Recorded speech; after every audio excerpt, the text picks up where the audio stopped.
Income tax file பண்ணும்போது இந்த 5 mistakes avoid பண்ணிக்கோங்க. 30 டேஸ்ல டேக்ஸ் முடிஞ்சிக்கிற சீரிஸ்ல இன்னைக்கு day 15.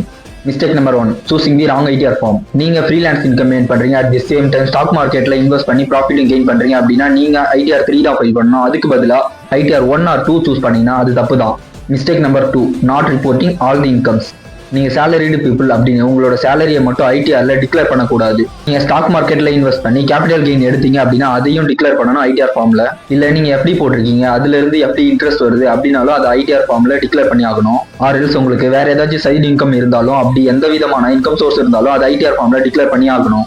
Mistake number 3, forgetting deductions. File பண்றதுக்கு முன்னாடி நமக்கு ஏதாச்சும் டிடக்ஷன்ஸ் இருக்கா அப்படின்னு செக் பண்ணிட்டு தான் ஃபைல் பண்ணணும். அப்படி பண்ணும்போது டிடக்ஷன்ஸை கிளைம் பண்ணி டேக்ஸை சேவ் பண்ண முடியும். Mistake number 4, not matching 26 AS and AAS. நமக்கு எங்கிருந்து எவ்வளோ அமௌண்ட் வருது, எந்த பர்பஸ்க்காக வருது அப்படிங்கிற எண்ட் டு எண்ட் டிரான்சாக்ஷன் எல்லாமே கவர்மெண்ட்டுக்கு தெரியும். நீங்க ஐடிஆர் ஃபைல் பண்றீங்க அப்படின்னா 26 AS அண்ட் AAS வெரிஃபை பண்ணிட்டு ஐடிஆர் ஃபைல் பண்ணுங்க. நீங்க ஃபைல் பண்ற ஐடிஆர் ஃபார்முக்கும் இந்த ஸ்டேட்மெண்ட்ஸ்க்கும் எந்தவித மிஸ்மேட்ச் இல்லாம பாத்துக்கோங்க. Mistake number 5, not verifying the report. ITR file பண்றீங்க அப்படின்னா நெக்ஸ்ட் 30 டேஸ்க்குள்ள நீங்க வெரிஃபை பண்ணி ஆகணும். அப்படி நீங்க வெரிஃபை பண்ணல அப்படின்னா நீங்க ஃபைல் பண்ணதுக்கு வேலிட் இல்லாம போயிடும். நீங்க ஐடிஆர் ஃபைல் பண்றீங்கன்னா இந்த 5 மிஸ்டேக்ஸை கண்டிப்பா அவாய்ட் பண்ணிக்கோங்க. உங்களுக்கு ஐடிஆர் ஃபைல் பண்ணணும்னா எனக்கு டிஎம் பண்ணுங்க. இந்த மாதிரி யூஸ்ஃபுல் இன்ஃபர்மேஷன் கொடுக்குறேன், ஃபாலோ பண்ண மறந்துடாதீங்க.